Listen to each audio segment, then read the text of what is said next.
মধুপুর গ্রামে এক কৃষক বাস করত। সেই কৃষকের রূপা নামে একটি মেয়ে ছিল। সে ছিল খুবই দুরন্ত। রূপা পাকোড়া খেতে ভীষণ ভালোবাসত। আহ, পাকোড়া! মায়ের হাতে পাকোড়া খেয়ে দিনটা শুরু করলে দিনটা খুব ভালো পার হয়। মা, ও মা, আমায় খেতে দাও, আমি স্কুলে যাবো তো।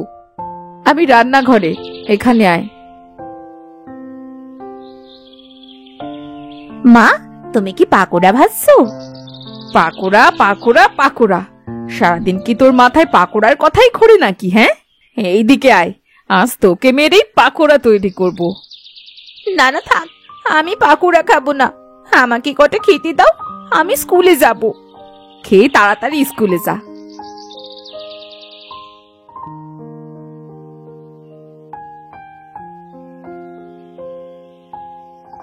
রূপা খেয়ে স্কুলে যাবার জন্য বের হলো। রাস্তায় তার প্রিয় বান্ধবী মিলির সাথে দেখা হলো তার। এই মিলি, মিলি দাঁড়া, দুজনে একসাথে যাব। রূপা, তাড়াতাড়ি আয়, না হলে স্কুলে যেতে দেরি হয়ে যাবে যে। রূপা ও মিলি একসাথে গল্প করতে করতে হাঁটছিল।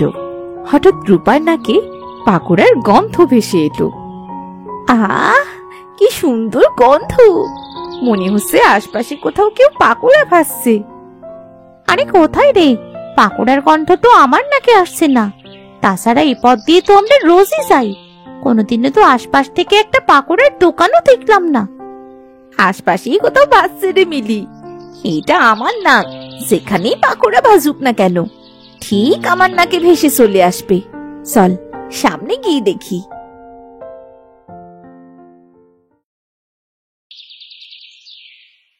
আরে রূপা, তুই ঠিকই বলেছিলি রে, ওই দেখ একটা নতুন পাকোড়ার দোকান।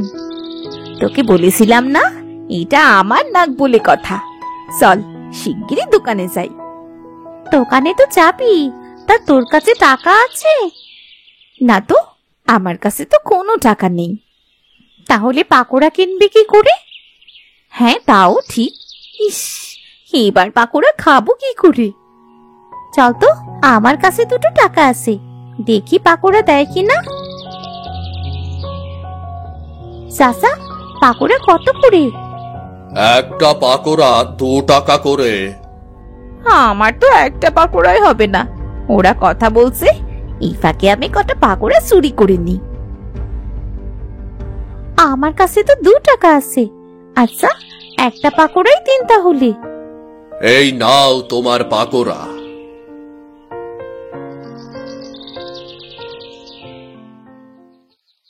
এই নে রূপা, এই পাকোড়াটা তুই খা। এই একটা পাকোড়ায় আমার কিচ্ছু হবে না, এই দেখ কতগুলো পাকোড়া। আরে, এতগুলো পাকোড়া তুই পেলি কোথায়? দোকান থেকে চুরি করেছি। তোর এই পাকোড়া চুরির অভ্যাস আর কখনো যাবে না বল। এই পাকোড়া চুরির জন্য কবে দেখবি তোর মান সম্মানটাই যাবে। আমি আর করবোটা কি বল, পাকোড়া দেখলে তো আমার মাথা ঠিক থাকে না। চল, এবার স্কুলে যেতে দেরি হয়ে গেছে।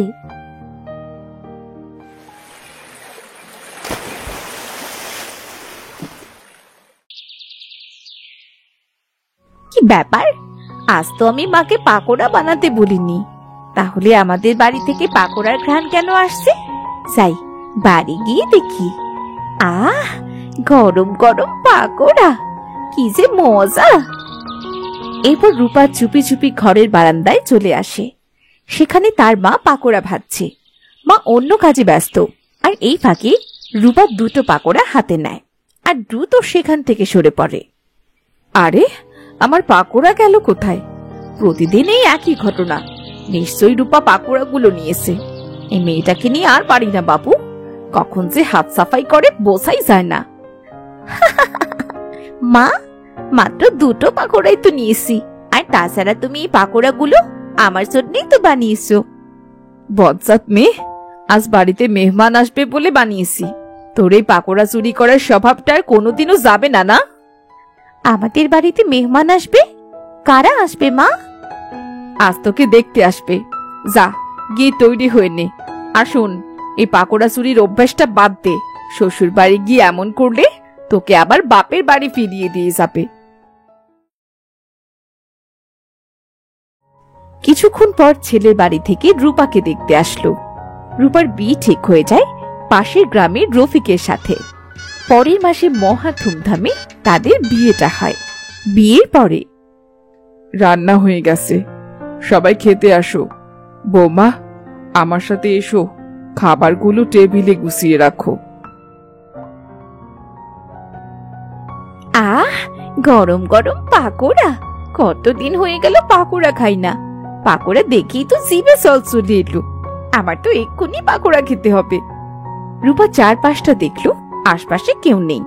সাথে সাথে টুপ করে সে মুখে দুটো পাকোড়া ভরে নিল।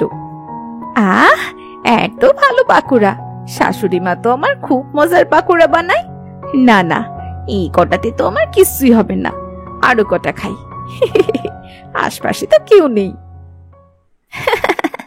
মনে হচ্ছে ভাবির পাকোড়া খুব পছন্দ। ভাবি তো পাকোড়ায় আসক্ত হয়ে গেছে, তার কোনো দিকেই খেয়াল নেই। দাদা দেখ, তোর বউ কিভাবে একা একা পাকোড়া খাচ্ছে রে। চল গিয়ে দেখি। কি ব্যাপার রূপা, একা একাই খাচ্ছ? আর কাউকে পাকোড়া দেবে না নাকি? দেখি তো, আর কয়টা পাকোড়া বাকি আছে? না মানে, পাকোড়াগুলো খুব মজার হয়েছে, তাই তো অনেকগুলো খেয়ে ফেলেছি। না না বৌমা, আমি আরো কটা বানিয়ে দেব। কটা পাকোড়াই তো খেয়েছে, তোরা সবাই এমন করছিস কেন? করবো না কেন বলো মা, আমাদের বাড়ির তো নিয়ম কানুনের শেষ নেই। মাসে মাত্র একবার পাকোড়া বানানো যাবে, এর থেকে বেশি নয়। মাসে মাত্র একদিনই তো একটু পাকোড়া খেতে পারি, তাই না? কি, মাসে মাত্র একদিন পাকোড়া বানানো হয়? জি, মাত্র একদিন, এর থেকে একবারও বেশি নয়। হায় হায় হায় হায়, বাবা মাই কোন বাড়িতে আমায় বিয়ে দিল? আমি থাকবো কেমন করে? পাকোড়া তো আমায় খেতেই হবে। হায় সৃষ্টিকর্তা, আমার কি হবে? কি গো, কোথায় হারিয়ে গেলে? আরো খাবে নাকি? না গো, কিছু না। না, আমি খাবো না, তোমরা খাও। বেশ কিছুদিন পার হয়ে যায়। পাকোড়া খাওয়ার জন্য রূপার মন বড্ড উৎসুক করতে লাগে। হঠাৎ করে তার নাকে পাকোড়ার ঘ্রাণ আসে। আহ, পাকোড়ার ঘ্রাণ আসছে কোথা থেকে? এমনি এতদিন ধরে পাকোড়া খাইনি, আর এর ঘ্রাণ শুকে তো আর থাকতেই পারছি না। পাকোড়া আমাকে খেতেই হবে।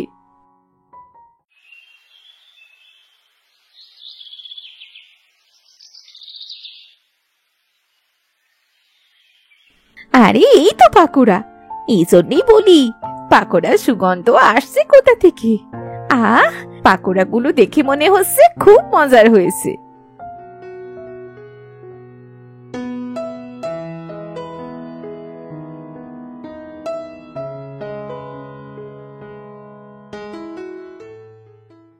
হায় হায় হায়, এই তো মাত্র একটা বাটিতে আমি পাকোড়া রেখে গেলাম। আমার বাকি পাকোড়াগুলো গেল কোথায়? বাড়িতে আবার পাকোড়া চুর এলো কোথা থেকে? এরপর থেকে যাদের বাড়িতেই পাকোড়া বানাতো, রূপা তাদের বাড়িতে গিয়ে পাকোড়া চুরি করে আনতো। একদিন রূপার শাশুড়ি রূপার পাকোড়া চুরির বিষয়টা বুঝে ফেলল। ব্যাপারটা তাহলে এই, আজই ছেলেকে সবটা বলতে হবে। রফিক বাবা, রফিক, এইদিকে আয় তো। কি হয়েছে মা, ডাকছো কেন? বাবা, যদি কিছু মনে না করিস তাহলে একটা কথা বলবো। কি মনে করব, বলো মা। শোন বাবা, বাড়ির আশপাশে যারাই পাকোড়া ভাজে, বৌমা তাদের বাড়ি থেকেই পাকোড়া চুরি করে আনে। কাল হঠাৎ আমি একবার খেয়াল করলাম, লোকজন জানাজানি হলে যে কেলেঙ্কারি হয়ে যাবে বাবা। এটা তো খুব খারাপ। বাড়ির বিষয়টা অন্যরকম, কিন্তু পাকোড়া চুরি? না না না। হ্যাঁ বাবা, এই অভ্যেসটা যদি থেকে যায় তখন কি হবে বুঝতে পারছিস? তাহলে কি করব এখন? আমাদের ওকে হাতে নাতে ধরে বোঝাতে হবে যে চুরি করা মহাপাপ। আচ্ছা মা, তুমি পাকোড়া বানাও, আজ ওকে আমরা হাতে নাতে ধরবো। হ্যাঁ খোকা, তুই ঠিক বলেছিস। আমি পাকোড়া বানাতে গেলাম, আর তুই পাহারাতে। এরপর ডলি পাকোড়া বানাতে চলে গেল। পাকোড়ার মিষ্টি গন্ধ সারা বাড়ি ম ম করতে লাগলো। রূপার নাকেও সেই পাকোড়ার গন্ধ গেল। আহ, পাকোড়ার কি সুন্দর ঘ্রাণ! কি জানি এই ঘ্রাণে কি আছে। এই ঘ্রাণটা আমার নাকে আসলে আমি নিজেকে ঠিক রাখতে পারি না। আমি আসছি পাকোড়া, দাঁড়া।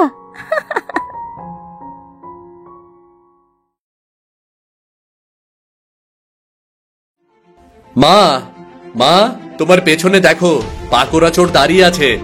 চোর মনের আনন্দে পাকোড়া চুরি করছে, আর তুমি টেরই পাচ্ছ না। কোথায় রে চোর? দেখি দেখি। আজ বেশ কদিন ধরেই চোরকে সবাই খুঁজে বেড়াচ্ছে। এই তো মা, তোমার চোরকে ধরেছি আমি। পাকোড়া চোর, আজ তোমাকে মজা দেখাবো। তোমার জন্যে সারা পাড়ার মানুষ একটু শান্তিতে পাকোড়া খেতে পারে না। মা, মা, আমি রূপা, আমি চোর না মা, আমি আপনার ছেলের বউ রূপা। ধরা পড়েছো এবার? কতদিন তোমার পাকোড়া চুরি সহ্য করেছি, আজ আর না। কি ব্যাপার, তুমি পাকোড়া চুরি করো কেন? মা, আমার পাকোড়া খুব পছন্দ, আর আপনাদের বাড়িতে তো পাকোড়া তৈরি করা হয় না। কেউ পাকোড়া বানালে তার ঘ্রাণ আমার নাকে আসলে আমি নিজেকে ঠিক রাখতে পারি না। ঠিক রাখতে পারো না বুঝলাম, তাই বলে চুরি করবে? আমাদের বাড়ির বউ হয়ে চুরি? এটা শুনতে কেমন লাগে বলো তো? লোকজন যে সব সিসি করবে। আমার ভুল হয়ে গেছে মা, আমি আর কখনো চুরি করব না। ভুল হয়ে গেছে মেনে নিলাম, তাহলে আজ চুরি করলে কেন? আজ তো আমি বানাচ্ছিলাম, তুমি তো আমার কাছে এসে চাইলেই পারতে। তা না করে চুরি করেছো কেন? আজ তোমার শাস্তি হবে। আমি আর চুরি করব না মা, সত্যি। কিন্তু পাকোড়া এত মজার, একবার খেলে তো মনে হয় আবার খেতে হবে। এই জন্যই তো চুরি করে ফেলি। আমাকে শাস্তি দিবেন না, আমি আর কখনো পাকোড়া চুরি করব না। আচ্ছা ঠিক আছে, তবে একটা শর্তে। কি শর্তে বলুন মা, আমি আপনার সব শর্তে রাজি। আজ থেকে তুমি আমাকে প্রতিদিন পাকোড়া বানিয়ে দেবে, তাহলে তোমার আর চুরি করার দরকার হবে না। প্রতিদিন পাকোড়া বানাবো? ঠিক আছে মা, আমি রাজি। এরপর থেকে রূপা প্রতিদিন পাকোড়া বানায়। রূপা এখন চুরি করে না, এখন সে রোজ সবাইকে মজার মজার পাকোড়া বানিয়ে খাওয়ায়। দেখলে তো, তোমার পাকোড়া চুরির ক্যারিয়ার এখানেই শেষ। এখন তো তুমি পাকোড়া রান্নার মাস্টার। পাকোড়া খাওয়ার মজাই আলাদা, কিন্তু এখন রান্না করে খাওয়ানোটা আরো মজার।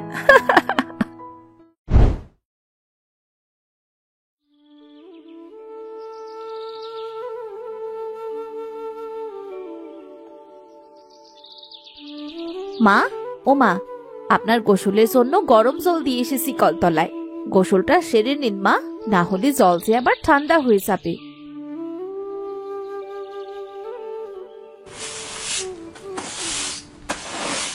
কি গো বউ, আমার কথা ভুলে গেলে নাকি? সকালের জল খাবার কিছুই দাওনি। ব্যবসার কাজে দেরি হয়ে গেলে চলবে? তুমি তো ঘুম থেকে দেরি করে উঠলে, আমি তোমার খাবার আগেই টেবিলে রেখে এসেছি। তুমি খেতে লাগো, আমি হাতের কাজটা সেরেই আসছি।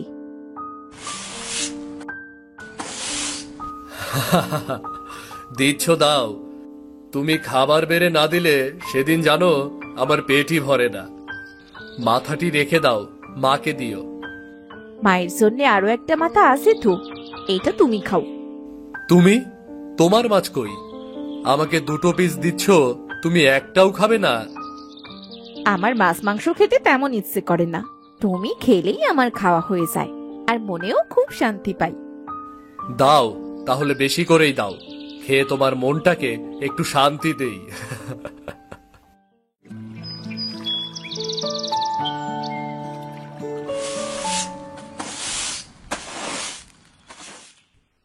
এই যে, এখনো কাজ শেষ হলো না? বলি আজ সকালের খাবারটা পাবো তো নাকি?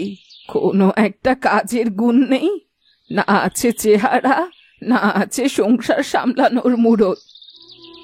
মানে মা, আজ শরীরটা বড্ড খারাপ লাগছে তো, তাই একটু কাজে দেরি হয়ে গেল। আমি এক্ষুনি আপনাকে খাবার দিচ্ছি মা। খোকাকে কত করে বললাম, এই ছোট ঘরের মেয়েটাকে বিয়ে করিস না। এত বড় বাড়ি এসে সব কাজকর্ম সামলাতে পারবে না। শুনলো না তো আমার কথা। তবুও তো মেনে নিলাম। বিয়ের এত বছর হলো, একটা বাচ্চাও তো দিতে পারলে না।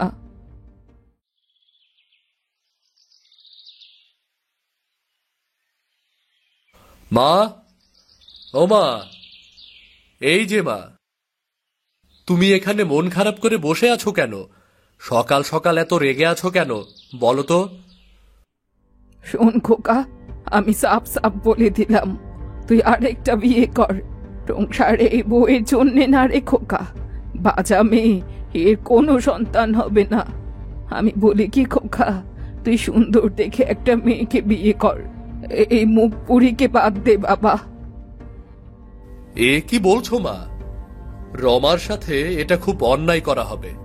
এছাড়া রমা খুব ভালো সংসারী, সংসারের সব জিনিস ও একা হাতে গুছিয়ে রাখে। রাগ তোর সাংসারিক বউ। যে মেয়ের বাচ্চাই হয় না, সে আবার সংসার কি গুছিয়ে রাখবে?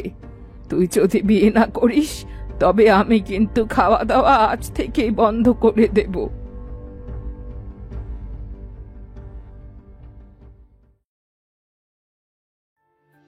সৃষ্টিকর্তা, এই মানুষগুলোকে আমি এত ভালোবাসি, তারপরও তারা আমাকে আপন করতে পারলো না।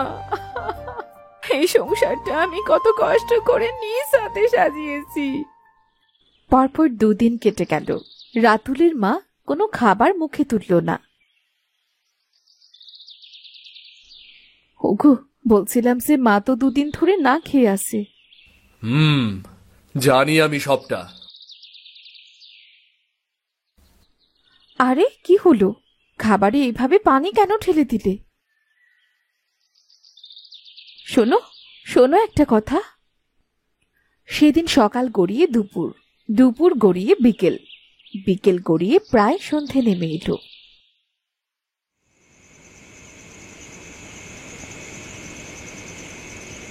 কি হলো? হঠাৎ লোকটি সকালে না খেয়ে চলে গেল। এদিকে সন্ধেও হতে চলল, সে তো এখনো বাড়ি ফিরছে না। ও তো সকাল সকাল বাড়ি চলে আসে। কি হলোটা কি? আমার ছেলেটা কি এখনো বাড়ি ফেরেনি? না না মা, ও তো এখনো বাড়ি ফিরল না। আমি সেই দুপুর থেকে ওর জন্য অপেক্ষা করছি। আর তোমার অপেক্ষা? আমার ছেলে বুঝে গেছে এই সংসারে তোমায় দিয়ে আর কিচ্ছু হবে না, তাই ও তোমার মুখ দেখতে চায় না, বুঝেছো?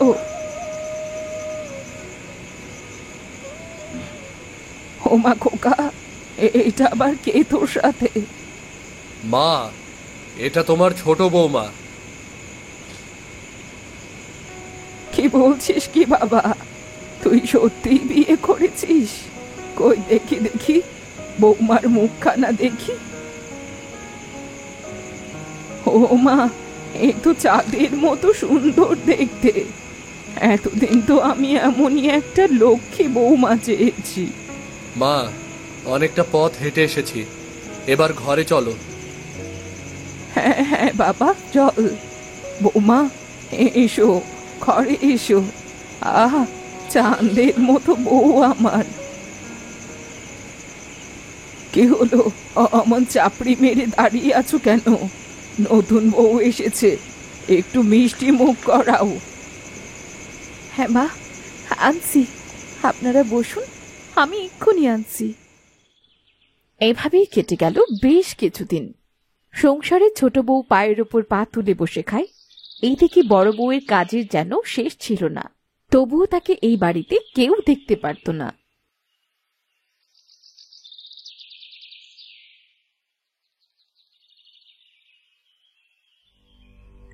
এখানে বাসন মাজছো? ছোট বউয়ের খিদে পেয়েছে, সে খাবে কখন? সংসারের কাজে কি কোনো মন নেই নাকি? না না মা, এমন কিছুই না। আমি বাসনগুলো মেজেই রান্না বসাচ্ছি। বেলা যে কত হলো সেই দিকে খেয়াল আছে নাকি? হয়ে যাবে মা, এক্ষুনি হয়ে যাবে। কি দেখে যে ছেলেটাই অবয়াটাকে ঘাড়ে করেছিল কে জানে। সবই আমার কপাল। কেন মা, আপনার আবার কিসের কষ্ট? আমি তো আছি। হ্যাঁ রে মা, তোকে দেখেই তো এখন একটু শান্তি পাচ্ছি। কত সুন্দর চেহারা। শোনো ছোট বৌমা, তাড়াতাড়ি একটা বাচ্চা নিয়ে নাও। বাচ্চা ছাড়া এই সংসারটা যেন একেবারে কানা। হ্যাঁ মা, আমিও তাই ভাবছি। দেখুন মা, দেখুন, হা করে কেমন ভাবে আমার দিকে তাকিয়ে আছে। তুমি আমাদের কথা কি শুনছো? যাও, গিয়ে রান্নাটা বসাও। হায় রে সংসার, এত আপন করে সংসারটা সাজালাম, অথচ দিন শেষে আমি অপয়া। আহা, তুমি কেন খাবার বেড়ে দিচ্ছ? ছোট বৌমা, রাতুলের প্লেটে খাবার তুলে দাও। আর এই যে বড় বৌমা, কোনো কাণ্ডজ্ঞান কিছু কি নেই তোমার? ওদের নতুন সংসারে তুমি কেন ঢুকে পড়ো? হ্যাঁ,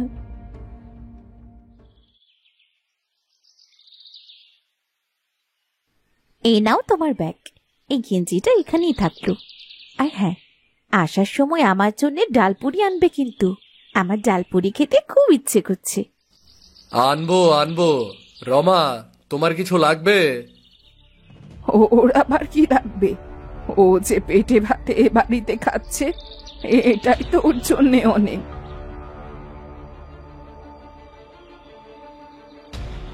শোনো বৌমা, তাড়াতাড়ি একটা নাতির মুখ দেখাও। তারপরে দেখো বড় বউকে এই সংসার থেকে কেমন লাথি মেরে বের করি। ওকে আমার একটুও সহ্য হয় না মা। কবে যে বাড়ি থেকে ও চলে যাবে। এ বাড়ি থেকে কি আর সহজে যাবে? ওকে বুদ্ধি করে তবেই বের করতে হবে। দেখতে দেখতে 1 বছর পার হলো। অবহেলা নির্যাতনে রমা এ বাড়ির এক কোণে পড়ে রইল।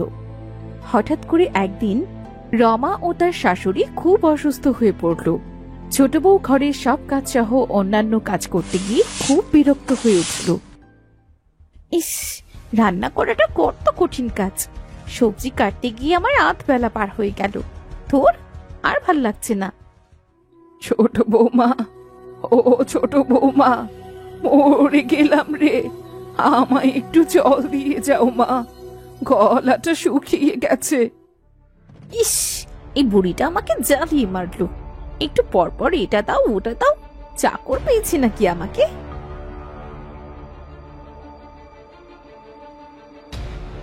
মা, এই নিন জল। তোমাকে ডেকেছি আমি, যে ঢিং ঢিং করতে করতে চলে এসেছো। মন পাবে না কখনো আমার, বুঝেছো তুমি? কি করতে বারবার ডাকুন বলুন তো? আমাকে চাকর পেয়েছেন নাকি? নিজের কাজ নিজে করে খাবেন। সব সময় এত বিরক্ত আর ভাল লাগে না। যত সব। মায়ের সাথে এভাবে কথা বলার সাহস তোমাকে কে দিয়েছে? আরে রাখো তোমার সাহস। এমনিতে এই সংসারে আমি থাকবো না। আমি তো জেনেই গেছি তুমি আমাকে বাচ্চা দিতে পারবে না। এছাড়া সতীনের সংসার, তার উপরে তোমার বুড়ো মায়ের অত্যাচার। রাতুল, বৌমা কি বলছে সব? হ্যাঁ মা, সমস্যা আসলে ওদের না, সমস্যা আমার। আমিও ঋতু গতকাল ডাক্তারের কাছে গিয়েছিলাম। ডাক্তার বলল আমার সমস্যা। এই সব কিছু আমার পাপের জন্যই হয়েছে। বড় বৌমাকে কত অত্যাচার করেছি, তার থেকে সংসার কেড়ে নিয়েছি। এই সংসারে আমি আর একদিনও থাকবো না। আমি আজই বাপের বাড়ি চলে যাব। বৌমা, তুমি আমায় ক্ষমা করে দাও মা। তোমার সংসার তুমি আবার গুছিয়ে নাও। আমার পাপের শাস্তি আমি পেয়ে গেছি মা। আপনি তো আমার মা, আর সন্তানের কাছে মা কখনো অন্যায় করে না।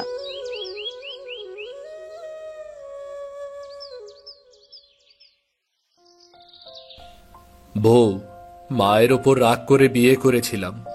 তুমি আমাকে ক্ষমা করে দিও। আমরা আবার আগের মতো সুখের সংসার করব।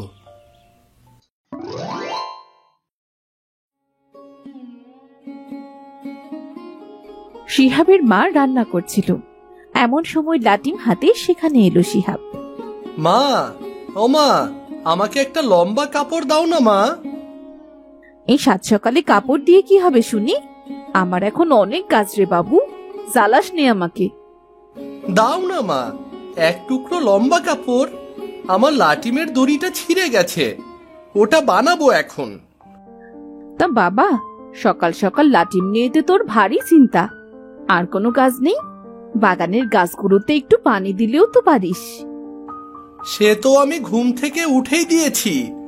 আহ, কি গন্ধ বের হচ্ছে! কি রান্না করছো গো মা? পটল ভাজা, ডাল ভাত আর এই সর্ষে পাবদা। সকাল সকাল এত কিছু! বাড়িতে কোনো অতিথি আসবে নাকি? না রে বাবা, আজ তোর বাবা শহরে যাবে, ফিরবে সপ্তাহখানেক পর। সে খাবার নিয়ে যাবে। তুই বরং তোর বাবাকে ডেকে খেতে আয়, রান্নাটা হয়ে এসেছে, নয়তো পরে দেরি হয়ে যাবে। ঠিক আছে মা, আমি বাবাকে ডেকে আনছি। শিহাবের মা শিহাব আর তার বাবাকে খেতে দেয়। বাহ, সর্ষে পাবদা! বাহ, বেশ মজা হয়েছে। আমাকে আরেক টুকরো মাছ দাও তো শিহাবের মা। এই নাও, ওই টিফিন কৌটোয় তোমার খাবার দিয়েছি, মনে করে সময় মতো খাবারটা খেয়ে নিও। ঠিক আছে। একটা কথা ভাবছিলাম, আমি তো 10 দিনের মতো থাকবো না। তুমি না হয় এ কটা দিন তোমার মায়ের সাথে কাটিয়ে এসো। বেশ কিছুদিন তো কোনো খবরও দেননি উনি। তুমি ঠিকই বলেছো, আমার মায়ের কাছে যেতে খুব ইচ্ছে করছে, কিন্তু বাড়ি ফাঁকা রেখে কেমন করে যাব? ও তুমি চিন্তা করো না, আমি সুবলকে বলে দিয়ে যাচ্ছি রাতে ও থাকবে। তাহলে তো খুব ভালো হয়। আমি এক্ষুনি বাবু আর আমার কাপড়গুলো গুছিয়ে নিচ্ছি, একসাথে 3 জন বেরিয়ে যেতে পারবো। মোটেও না, খুব বাজে হয়। আমি কিছুতেই ওই কিপটে বুড়ির বাড়িতে যাব না। সারাদিন গরুর মতো শাক পাতা খেয়ে আমি থাকতে পারবো না। যেতে হয় তুমি যাও। উনি তোমার দিদিমা হন, গুরুজন, সম্মান দিয়ে কথা বলবে।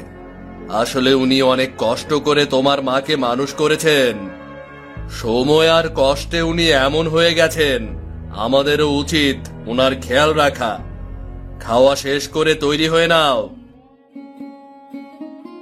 অনিচ্ছা সত্ত্বেও শিহাব তার মায়ের সাথে তার দিদিমার বাড়িতে বেড়াতে গেল। বাড়ির সামনে রাস্তার পাশে কিপটে বুড়ি কচু তুলছিল। মা, ও মা! কে? সীমা এলি? হ্যাঁ মা, চলো ঘরে চলো। দাঁড়া বাবু, আর 2খান কচু কেটে নি, তোদের আজ গাটি কচু রান্না করে খাওয়াবো, দেখিস কেমন মজা হয়। কি খাস না তোরা? দেখেছো মা, এই জন্যই আসতে চাই না, কিপটে দিদিমা একটা। আহ শিহাব, তোর বাবা তোকে বারণ করেছে না? আর কটা দিনের ব্যাপারই তো, চল ঘরে চল। দুপুরের খাওয়া দাওয়া শেষে শিহাব আশপাশটা ঘুরে দেখছিল।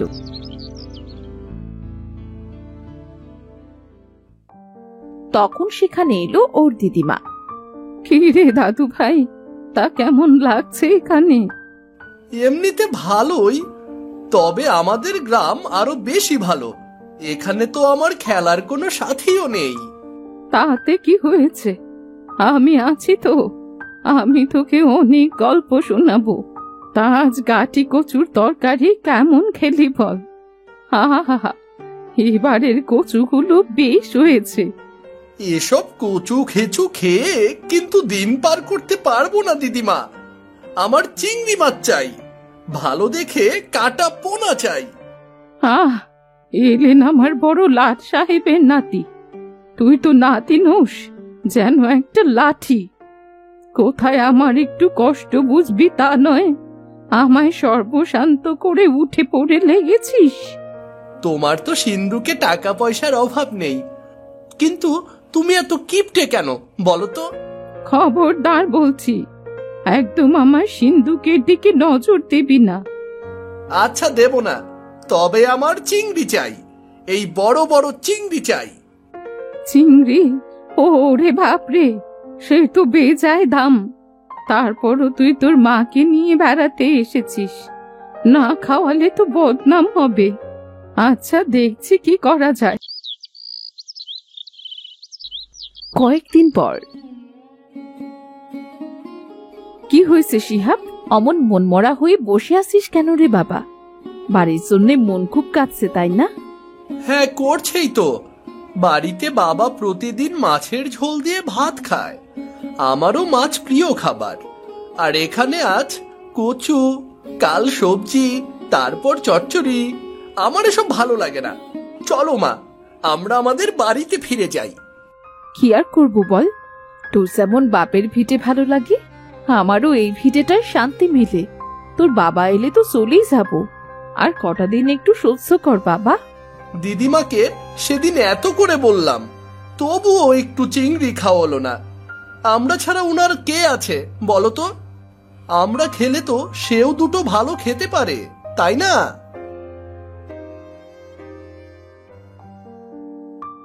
তখন সেখানে শিহাবের দিদিমা আসে।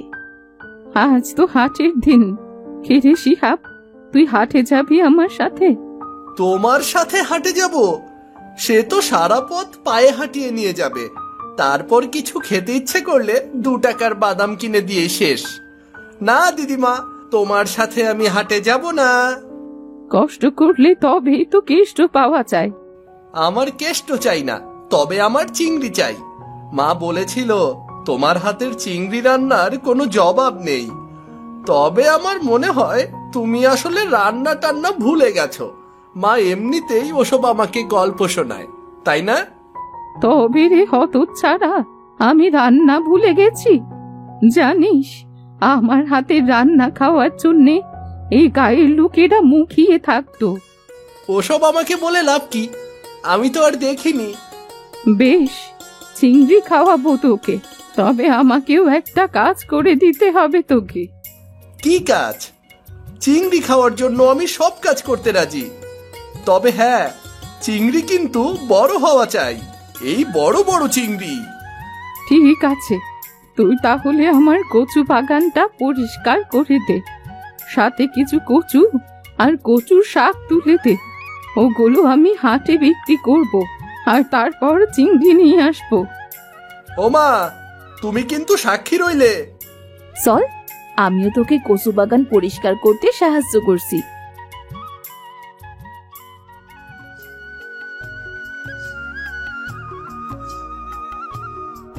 শিহাব আর ওর মা মিলে সুন্দর করে কচু বাগানটা পরিষ্কার করে বেশ কিছু কচু আর কচু শাক তুলল।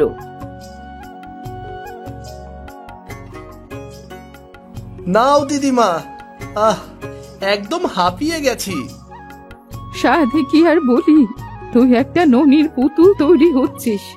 তোর মাকে কত করে বলি তোকে কটা দিন আমার কাছে রেখে যেতে, তোকে সব কাজ শিখিয়ে দেব, কিন্তু সে কথা তো তোর মায়ের কানে যাই না। না দিদিমা, তোমার এখানে থাকলে আমি কচু খেচু খেয়ে মরে যাব। তার চেয়ে আমাদের বাড়ি অনেক ভালো। ভালো জিনিস কি আর তোর মুখে রোজবে রে? মাছের চেয়েও সবজি ভালো, জানিস এগুলো? আর এমন করে বলছিস যেন আমি তোকে কিছুই রান্না করে খাওয়াই না। হ্যাঁ, খাওয়াও তো, তবে খাটুনি করে তবেই খেতে দাও। এখন যাও তুমি, নয়তো হাটের সব চিংড়ি বিক্রি হয়ে যাবে। যাও তো।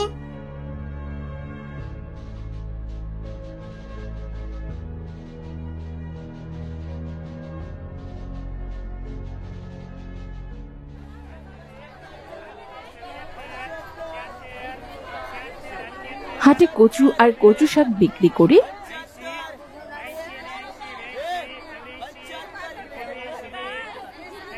কিপটে বুড়ি বেশ কিছু চিংড়ি মাছ নিয়ে আসে।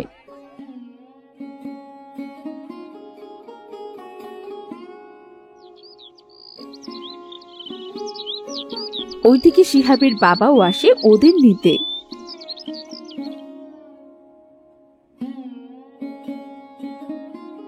তোমার সব কাজকর্ম এরই মধ্যে মিটে গেল? বলেছিলে তো 10 মতো লাগবে। আর বলো না, অল্প একটু কাজ ছিল, তা আমি তো এসে গেছি। তোমরা গুছিয়ে নাও, আজই বাড়ি ফিরব। বাবা, তুমি এসেছো? হ্যাঁ রে শিহাব, এই ফল মিষ্টিগুলো তোর দিদিমাকে দিয়ে আয়। শুনলাম তো রান্নাঘরে আছে আমি মুখ হাত ধুয়ে নেই।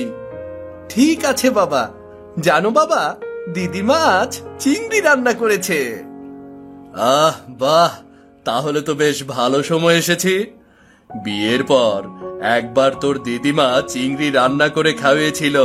আহ, যেন অমৃত খাচ্ছিলাম। সেই স্বাদ এখনো মুখে লেগে আছে। আজ তবে আবারও খেয়ে যেও বাবা জীবন। তুমি হাত মুখ ধুয়ে এসো, আমি সবাইকে খেতে দিচ্ছি। আয় মা, তুইও হাতে হাতে একটু গুছিয়ে দে। আসছি মা। শিহাব, আয় বাবা। আহ, সত্যিই মা, আপনার রান্নার তুলনা হয় না। কি ভালো খেলাম। আর একটু নাও বাবা জীবন। না মা, না না, আর পারবো না। কিপটে বুড়ির চিংড়ি মাছ। থুরি, দিদিমার চিংড়ি মাছের স্বাদ অতুলনীয়। তুমিও খাও না দিদিমা। আগে তোরা মন ভরে খেয়ে নে, আমি পরে খাবো খন। খেরে মা, তোকে দুটো ভাত দি। না মা, খেয়ে তো বের হব, আর পারবো না। আবার শিহাবের পাঠশালা ছুটি হলে আমরা সকলে শীতে চলে আসবো মা। আপনার হাতের চিংড়ির মালাইকারি আর গরম গরম ভাত খেতে যে কি মজা। হ্যাঁ, আবার চিংড়ি? হ্যাঁ নয় গো দিদিমা, হ্যাঁ, আবার চিংড়ি খেতে আসবো।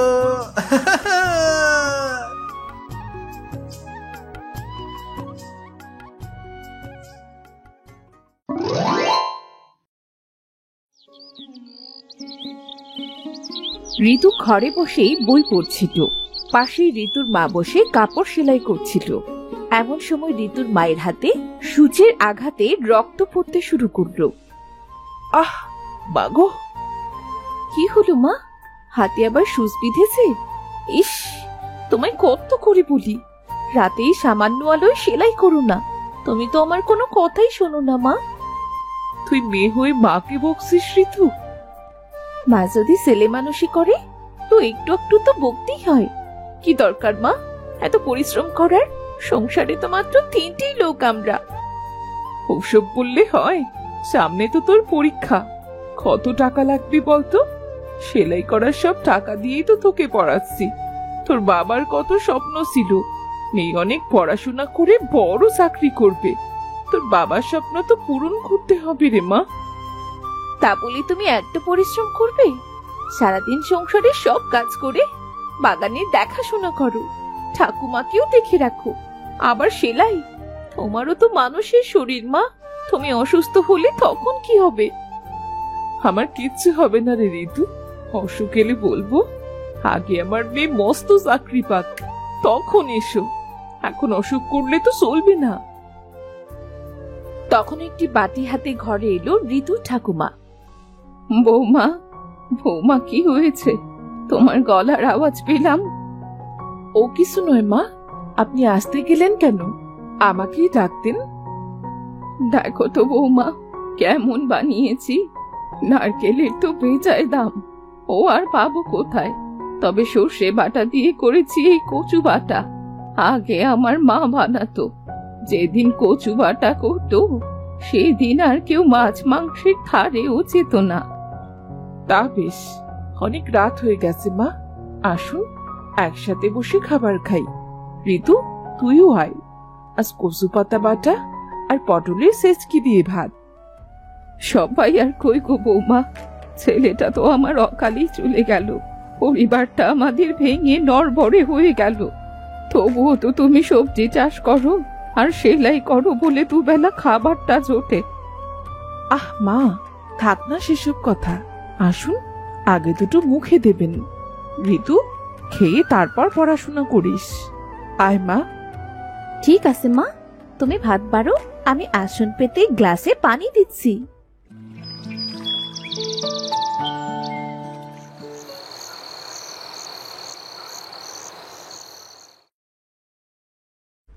বর্ষাকাল আসতে না আসতেই শুরু হয়েছে মুষলধারের বৃষ্টি। সামনে পরীক্ষা, তাই ঋতু আজ কলেজে যায়নি। ঋতু, ঠাকুমার খেয়াল রাখিস। আমি সেলাইয়ের কাপড়গুলো দিয়ে একটু পরে ফিরে আসবো। এই বৃষ্টির মধ্যে তুমি কেমন করে যাবে মা? ছাতাটা নিয়ে যাব, এগুলো জমা দিলে তবেই টাকা আর নতুন কাজ পাবো। বৃষ্টি কবে শেষ হবে তার তো ঠিক নেই, এমন বসে থাকলে চলবে বলতো? সাবধানে যেও মা, আর তাড়াতাড়ি ফিরে এসো।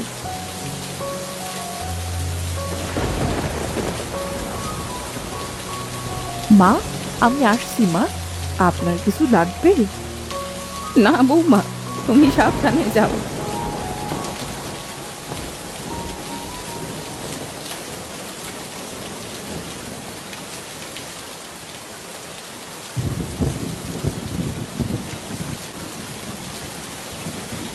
এইটা কি গো ঠাকুমা? এটা এটা আমার রান্নার খাতা রে। পাঠশালা থেকে ফিরে জানলাম আজ আমার বিয়ের পর এই গ্রামে চলে এলাম। তোর দাদু নিত্য নতুন খাবার খেতে খুবই ভালোবাসতো, তাই আমিও যেখানে যা রান্না পেতাম তাই এই খাতায় লিখে রাখতাম। বাহ, বেশ মজা তো। এখানে কত রকমের রান্না আছে গো ঠাকুমা? তা প্রায় সখানেক তো হবেই। আরে বাপরে, তুমি এত রান্না জানো? দেখি তো কি কি রান্না আছে এখানে। তুই যা খেতে চাস তাই পাবি এখানে। ভর্তা, মাছ, মাংস সহ নানান পদের খাবারের নাম আর রান্নার ধরন আছে এখানে। ওদিকে বৃষ্টির মধ্যে আসছিল ঋতুর মা। তার আজ বেজায় মন খারাপ। বৃষ্টির পানি আর তার চোখের পানি একাকার হয়ে যাচ্ছিল। এত পরিশ্রম করি, তারপরও মহাজন এমন করে প্রতিবার ঠকিয়ে দেয়। অন্য কোনো কাজও জানি না, হয়তো কবেই মহাজনের এই সেলাইয়ের কাজ ছেড়ে দিতাম। এই সামান্য কটা টাকা দিয়ে কেমন করে সে মেয়েটার লেখাপড়ার খরচ চালাবো?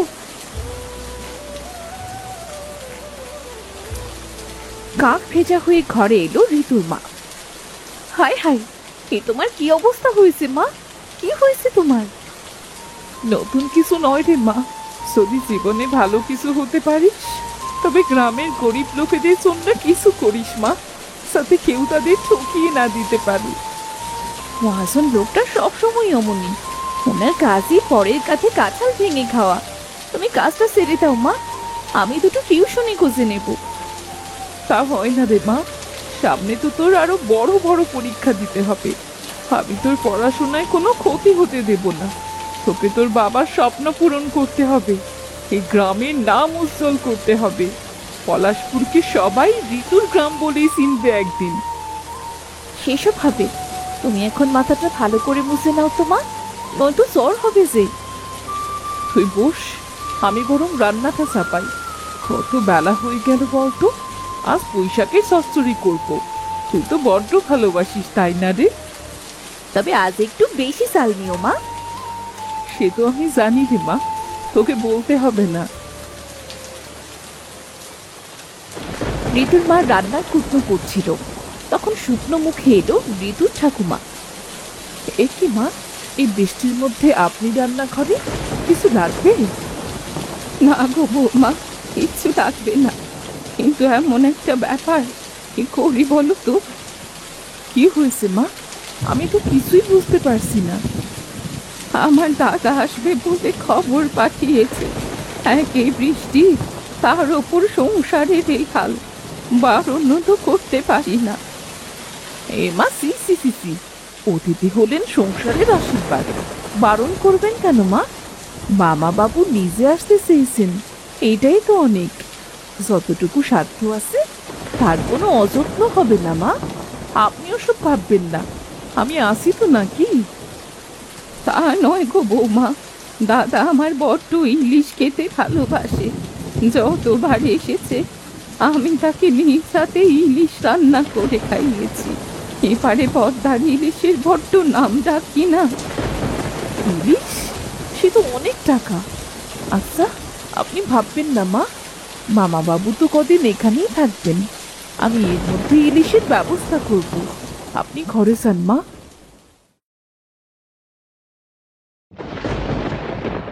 তখন নামলো ঝুম বৃষ্টি।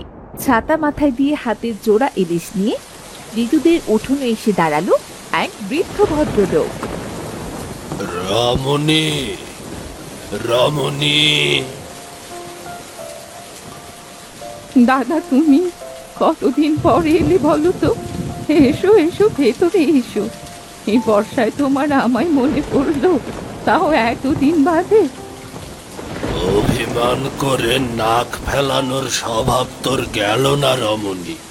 নে, জমিয়ে ইলিশ দুটো রাত দেখি কেমন পারিস। আসলে বর্ষা না এলে এত ভালো ইলিশ কি পাওয়া যায় বলতো? যা যা, রান্না শেষ কর। তুমি বসো দাদা, আমি এক্ষুনি ইলিশ ভাজা, ইলিশ পাতুরি, ইলিশের ডিমের বড়া আর ইলিশ ভাপা করে আনছি। আহ, খাসা, যা বোন, বড্ড খিদে পেয়েছে। বয়স হয়েছে তো, খিদে চেপে রাখতে পারি না। তুমি একটু বসো দাদা। বহুদিন বাদে এই বৃষ্টির দিনে আবার ঋতুদের বাড়িতে ইলিশের পদ রান্না হচ্ছে। ঋতুরা সকলেই ইলিশ খেতে ভালোবাসে, কিন্তু স্বাদ থাকলেও সাধ্য নেই। ঠাকুমার জমিয়ে ইলিশ রান্না করে সকলকে নিয়ে খেতে বসেছেন। হে বলো তো দাদা, কেমন রেঁধেছি? আহ, খুব ভালো হয়েছে। তোমরা সকলে বসে আছো কেন? খাও। আহ, আজ এই বর্ষায় সকলে মন ভরে ইলিশ খাও। ধন্যবাদ মামা দাদু, তুমি এসেছিলে বলে এতদিন বাদে বাড়িতে ইলিশ রান্না হলো। আর কতদিন বাদে যে ইলিশ পাতে পড়লো। আহ, খেতে খুব ভালো হয়েছে গো ঠাকুমা। বর্ষার দিনে ইলিশ খাওয়ার মজাই আলাদা। সকলে মজা করে ইলিশ খেলো। তারপর সকলে মিলে বসলো গল্প করতে। দাদা, তোমাকে কিন্তু পুরো বর্ষা আমাদের সাথেই কাটিয়ে যেতে হবে। না রে বোন, তা হয় না। ওদিকে অনেক কাজ, না গেলেই নয়। আমাকে আজকেই ফিরে যেতে হবে। এসে যদি ফিরে যাবে, তবে এলে কেন দাদা? তোকে এই টাকাগুলো দিতে এসেছি বোন, তুই এগুলো রাখ। এগুলো তোর ভাগের জমির টাকা। ও টাকা আমি নিতে পারবো না দাদা। বাপের ভিটি বিকতে মানে তো বাপের বাড়ির সাথে সব সম্পর্ক মিটিয়ে নেয়া। আমার এসব চাইনি দাদা। এসব কোনো কথা নয় রমণী, ছেলে মানুষই করিস না। তাছাড়া আমি তোকে খুশি হয়ে দিচ্ছি, কারণ এটা তোর দরকার। ঋতুর পড়াশোনা, বৌমা একা কেমন করে কি করে, সবটা তো আমার অজানা নয়। মেয়েটা অল্প বয়সে স্বামী হারালো, মেয়েটাকে মানুষ করতে হিমশিম খাচ্ছে। তবুও দাদা। ঋতু, এটা তোকে দিয়ে গেলাম দিদি ভাই। তুই মানুষের মতো মানুষ হ। মস্ত একটা চাকরি পেয়ে নদীর ওপারে মস্ত ইলিশ নিয়ে এই মামা দাদুকে দেখতে যাবি, কেমন? ঠিক আছে মামা দাদু, তাই হবে। আজ আমি চলি, আবার দেখা হবে। সাবধানে যাবেন মামা বাবু, আপনার আবার আসার অপেক্ষায় থাকবো। দাদা, তুমি আবার কবে আসবে দাদা? আসছে বর্ষায় আবার ইলিশ নিয়ে আসবো। তোর হাতের সব মজাদার ইলিশের পদ খাবো রে। এবার চলি, নয়তো ট্রেন ছেড়ে দেবে। আবার দেখা হবে মামা দাদু, তুমি ভালো থেকো।